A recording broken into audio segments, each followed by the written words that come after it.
Hola, bienvenidos a Cuaderno Reciclado. Yo me llamo Marifer y el día de hoy les voy a hablar de Crimen y Castigo del autor ruso Fyodor Dostoyevsky.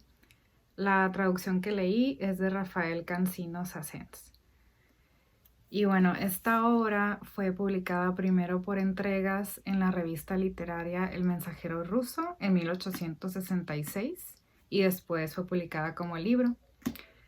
Al inicio de su publicación fue un gran éxito porque era muy diferente a todo lo que salía en esa época. De hecho, creo que es considerada como de las primeras novelas psicológicas. Esta historia se desarrolla en San Petersburgo y como contexto, solo 5 años antes de la publicación de esta obra, en 1861, se había abolido la esclavitud en Rusia, lo cual inicialmente incrementó mucho la pobreza. Y es en este ambiente de miseria y desolación que se desarrolla esta historia. El protagonista de esta historia es Rodion Romanovich Raskolnikov. Y bueno, en la literatura rusa es muy común que los nombres sean muy largos y aparte que tengan varios apodos. Por ejemplo, a Raskolnikov también le llaman Rodia, pero en algunos lugares era Rodion Romanovich o Rodion Raskolnikov, Rodia solamente, Raskolnikov. Entonces, no es mala idea llevar un apunte de todos los personajes, porque generalmente también en las obras, por lo menos las obras clásicas rusas, hay muchos personajes. Los personajes tienen muchos apodos, entonces es buena idea llevar tu apunte de todos los personajes. Pero bueno, Raskolnikov es el protagonista. Él es un joven estudiante de derecho que se describe a sí mismo como agobiado por la pobreza. Él tuvo que dejar, de hecho, la escuela porque ya no le alcanzaba para pagarla y pasa sus días en un departamento diminuto en San Petersburgo durante un verano, al parecer, especialmente caluroso y sofocante. Al inicio de la novela, Raskolnikov se entera de que su hermana Dunia aceptó casarse con un hombre rico para ayudar económicamente a la familia. Entonces él decide que tiene que hacer algo para que su hermana no haga eso y para pues poder tener dinero para regresar a la escuela. Toda esta situación mezclada con ciertas ideas que tiene Raskolnikov y que vamos a ver más adelante en la historia respecto a la posibilidad de que existan personas ordinarias y extraordinarias, va a propiciar que Raskolnikov empiece a considerar cometer un crimen para conseguir el dinero que necesita. Y probablemente algo que va a ayudar a detonar esto es el escuchar una conversación por casualidad en la cual dos hombres discuten si el crimen es justificable en ciertas ocasiones y sobre todo para ciertas personas. Entonces todo esto vamos a ver que va a motivar a Raskolnikov a cometer un crimen.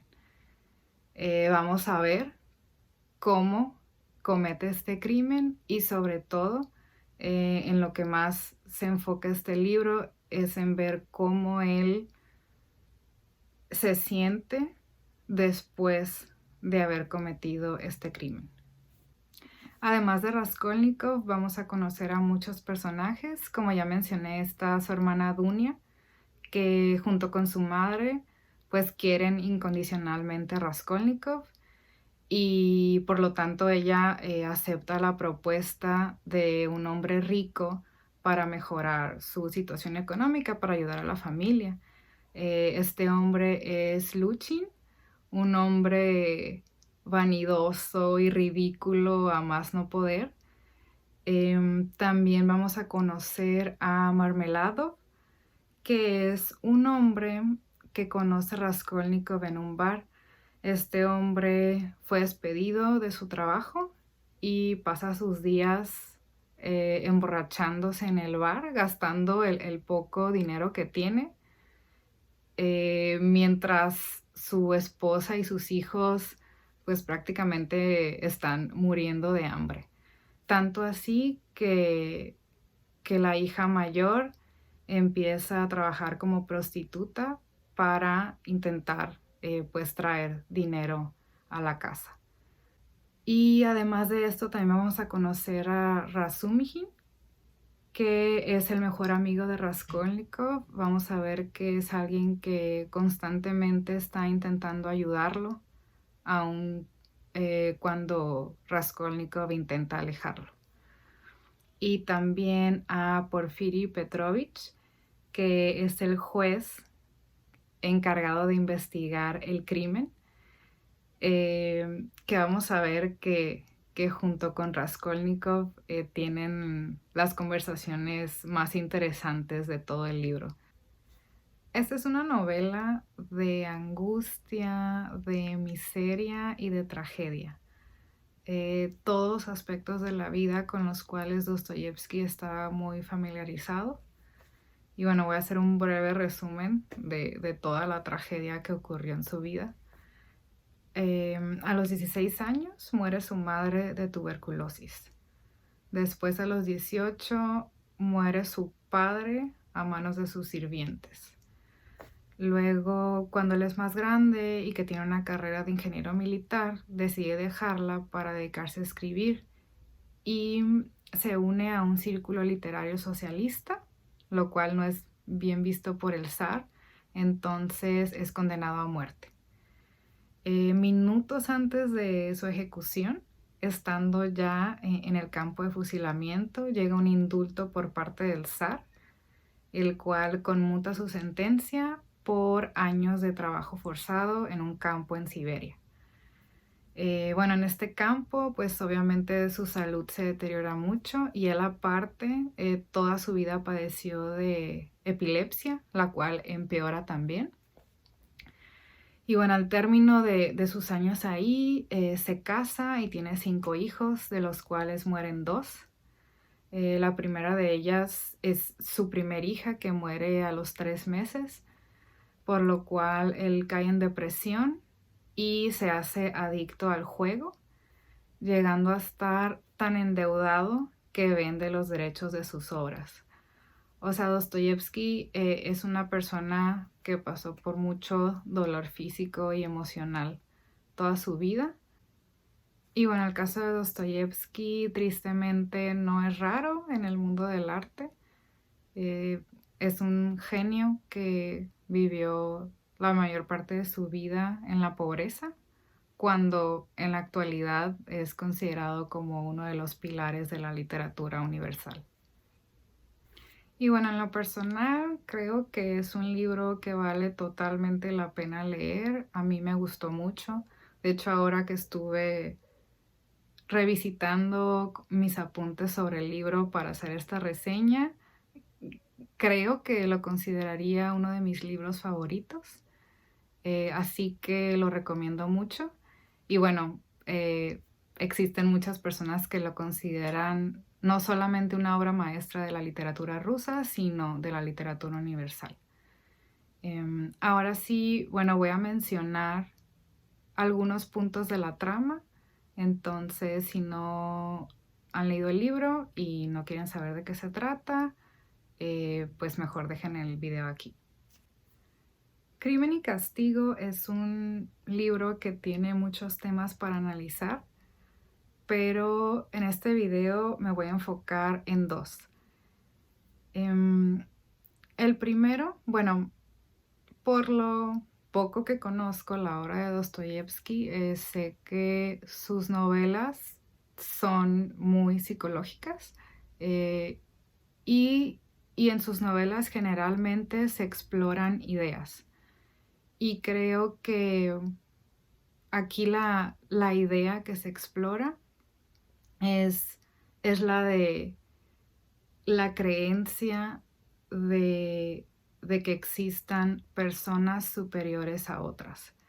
Durante la mayor parte de la historia nos encontramos en la mente de Raskolnikov.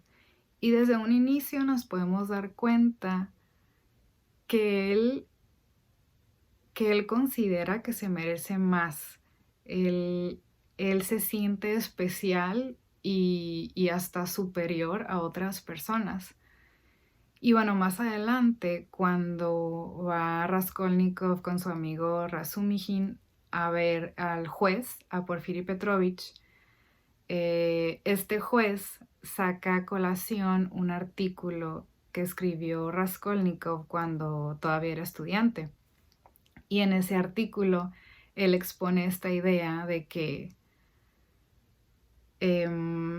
esta creencia de que existen personas ordinarias y extraordinarias, que las personas se dividen así. Bueno, hombres, porque pues es el siglo XIX, ¿no? Entonces, para él existían hombres ordinarios y extraordinarios.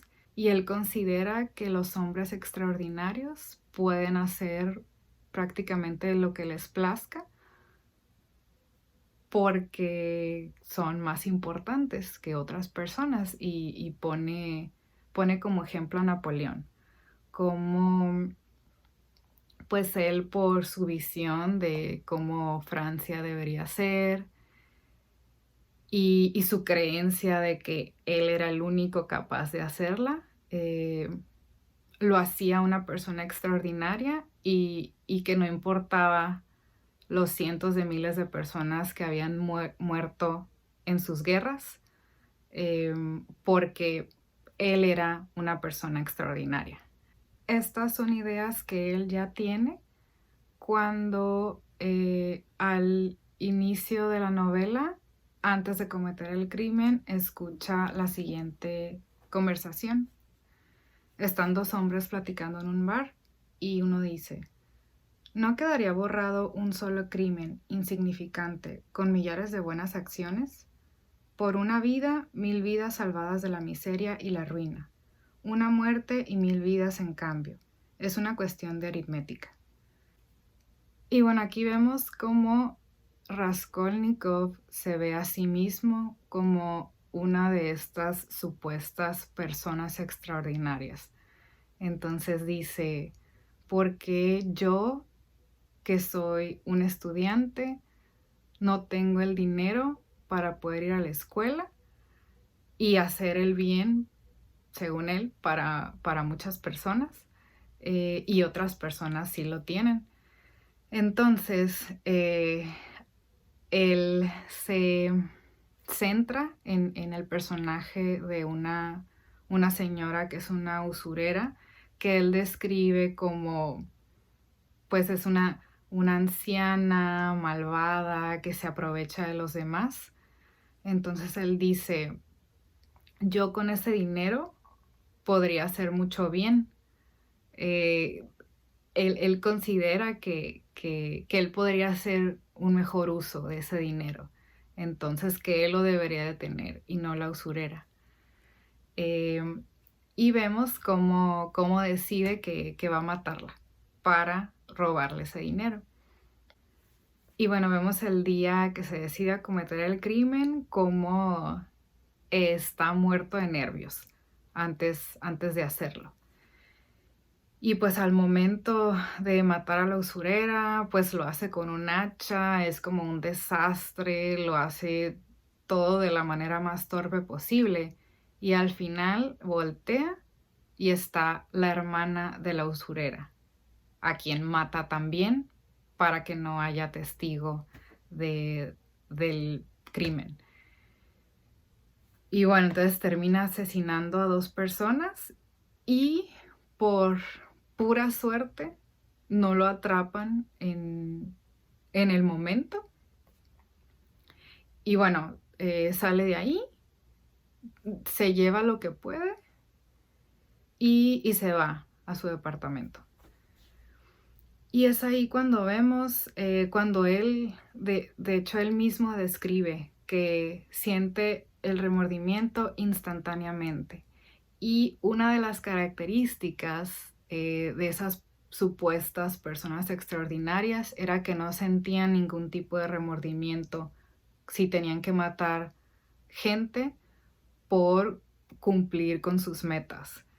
Entonces él ve que ahí es como la primera semilla de duda respecto a sus teorías, el hecho de que siente muchísima culpa y remordimiento. Tanto así que primero esconde el dinero y luego lo termina regalando. Y bueno, al final es tanta la culpa que termina confesando y se termina entregando a la policía. En realidad, lo que lo impulsa, o sea, gran parte de lo que lo impulsa a matar a la usurera es también su deseo de probarse a sí mismo que era una de esas personas extraordinarias. Y cuando lo hace y se da cuenta de que no se siente como él supone que se debería sentir, sin remordimiento, pues es como un tipo de crisis existencial. Y es esto lo interesante de la mayor parte de la novela, el ver las contradicciones en su mente en momentos, su sentido de superioridad es súper evidente durante todo el libro. Por ejemplo, cuando le reclama a su hermana Dunia que acepte casarse con Luchin para mejorar la situación económica, y prácticamente le dice que es una cualquiera, cuando él, cuando él acababa de matar a 2 personas. Y luego también, bueno, con Sonia, Sonia, la hija de Marmeladov, que es a quien le confiesa primero lo que hizo, y le confiesa también que lo hizo porque quería probar que él era una de esas personas extraordinarias. Eh, y lo hace, no recuerdo exactamente el diálogo, pero lo hace de manera que dice él que siente que ellos son iguales, porque los dos son criminales o los dos son pecadores, porque pues ella es prostituta. Pero también, o sea, dejando de lado que la prostitución en la actualidad en algunos lugares es legal, pues sí, si comparas prostitución y asesinato, pues yo no pienso que sea lo mismo. Y todo esto siempre mezclado con el otro lado de Raskolnikov, que vemos también desde un inicio.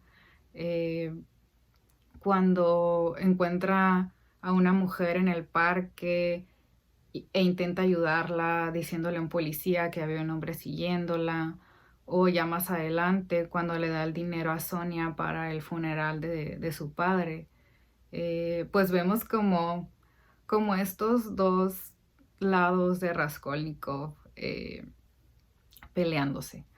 Y bueno, al final lo que ofrece Dostoyevsky es un final de, pues, de esperanza y de redención, porque finalmente Raskolnikov confiesa, se entrega a la policía, es mandado a un campo de trabajo, eh, en donde finalmente, después de cierto tiempo, tiene una sensación de paz.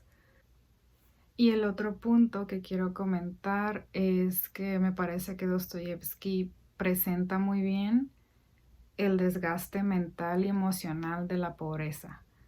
Y lo vemos no solo con Raskolnikov, sino con la gran mayoría de estos personajes.